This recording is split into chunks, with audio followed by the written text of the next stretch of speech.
Pernah nggak kamu merasa asing di dalam dirimu sendiri? Tubuhmu bergerak, mulutmu berbicara, tapi kamu nggak yakin siapa yang sebenarnya mengambil keputusan di balik semua itu. Kamu bangun, mandi, berangkat, menjalani rutinitas harian. Tapi di sela-sela itu, ada pertanyaan yang sesekali muncul, lalu hilang. Ini semua sebenarnya untuk siapa? Aku ini siapa? Dan lucunya, pertanyaan itu sering muncul di saat yang paling tenang, di kamar saat lampu sudah dimatikan, atau di kamar mandi sambil menatap wajah sendiri di cermin. Pertanyaan sederhana, tapi menghantam seperti ledakan. Kadang, aku ngerasa aku bukan lagi aku. Aku hanya sedang memerankan seseorang. Menyesuaikan wajah, suara, sikap, agar pas dengan peran yang dunia minta. Di depan orang tua, aku anak baik. Di depan teman, aku orang santai. Di sosial media, aku terlihat bahagia. Tapi, siapa aku ketika semuanya pergi? Ketika tidak ada yang menilai, menatap, atau menunggu jawaban dariku? Keheningan itu justru membuatku gelisah. Karena ternyata, aku tidak tahu aku siapa. Cogito ergo sum. Aku berpikir, maka aku ada, kata René Descartes. Tapi benarkah berpikir itu satu-satunya tanda keberadaan kita? Jika setiap detik kita dipenuhi pikiran, apakah kita sudah benar-benar tahu siapa yang berpikir itu? Carl Jung memperkenalkan konsep persona, topeng yang kita kenakan di depan dunia. Ada peran sebagai anak, teman, pekerja hingga aku di media sosial. Namun, di balik topeng itu tersembunyi bayangan, the shadow, bagian diri yang kita sembunyikan, bahkan dari diri sendiri. Bayangkan, seorang aktor yang terlalu lama mengenakan kostum. Lambat laun dia lupa siapa di balik kostum itu. Begitu pula kita yang mengenakan persona sesuai harapan masyarakat, keluarga, dan diri kita sendiri. Sains modern pun bicara tentang dual mind, otak sadar, prefrontal cortex, pengambil keputusan rasional, dan otak bawah sadar, emosi, intuisi, memori yang tidak kita sadari. Banyak keputusan kita sebenarnya lahir dari lapisan bawah sadar, insting memori lama, atau emosi yang tersembunyi. Jadi, siapa sebenarnya aku? Apakah cuma kumpulan persona yang berganti-ganti? Atau ada inti diri yang lebih dalam, yang tidak berubah, meski aku kenakan topeng apapun? Aku ingat, suatu pagi saat aku berdiri di jendela rumahku. Sinar matahari masuk menerpa debu di udara. Semua terasa hening, hingga suara pikiranku sendiri terdengar nyaring. Apa yang selama ini aku cari? Kebahagiaan? Penerimaan? Atau hanya pujian? Di saat itu, aku sadar. Aku terlalu sibuk mengejar ekspektasi, mengejar definisi kesuksesan orang lain, karier, status, atau jumlah followers, hingga lupa menanyakan, apa yang benar-benar membuat hatiku berdetak? Aku menutup mata dan mendalami napasku. Rasanya, ada sesuatu yang berbeda. Sebuah kesadaran lembut bahwa bukan pencapaian atau pujian yang mendefinisikanku, melainkan rasa nyaman saat aku jujur pada diri sendiri. Saat itulah, aku menuliskan satu kalimat di jurnal. Aku adalah jiwa yang ingin tumbuh, bukan sosok yang harus sempurna. Kalimat sederhana itu terasa seperti palu godam, menghancurkan tembok harapan palsu.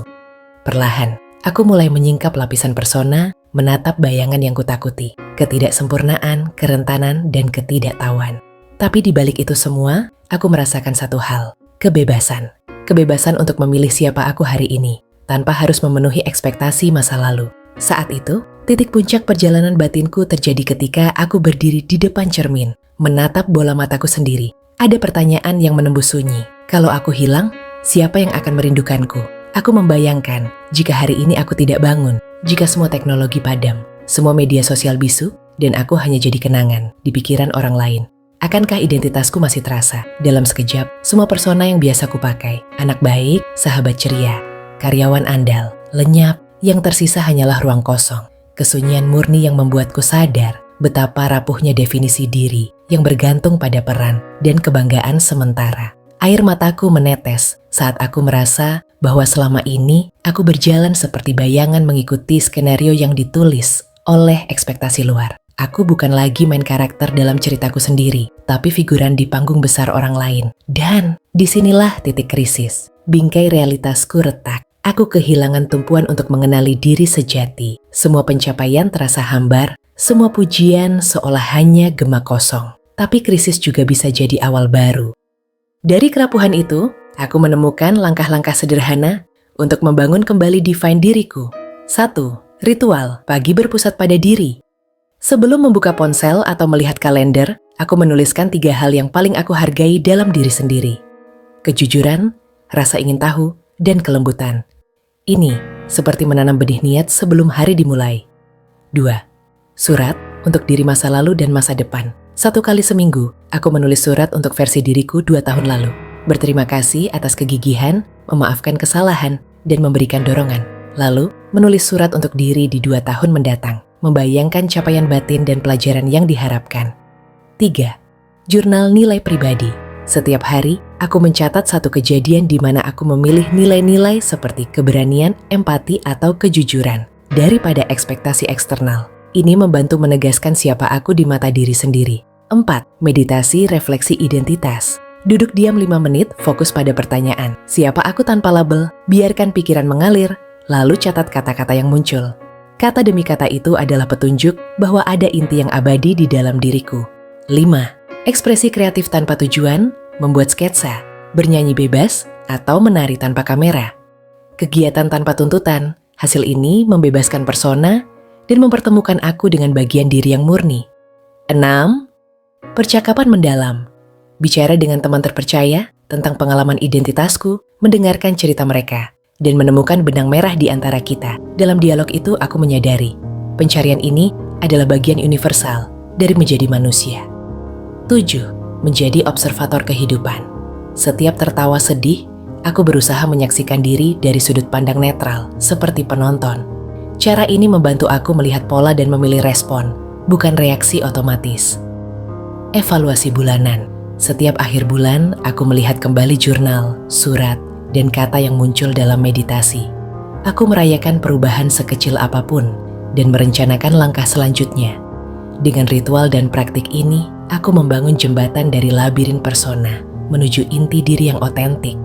Prosesnya mungkin panjang, tapi setiap langkah memberi pita yang lebih jelas ke tanah batiniku.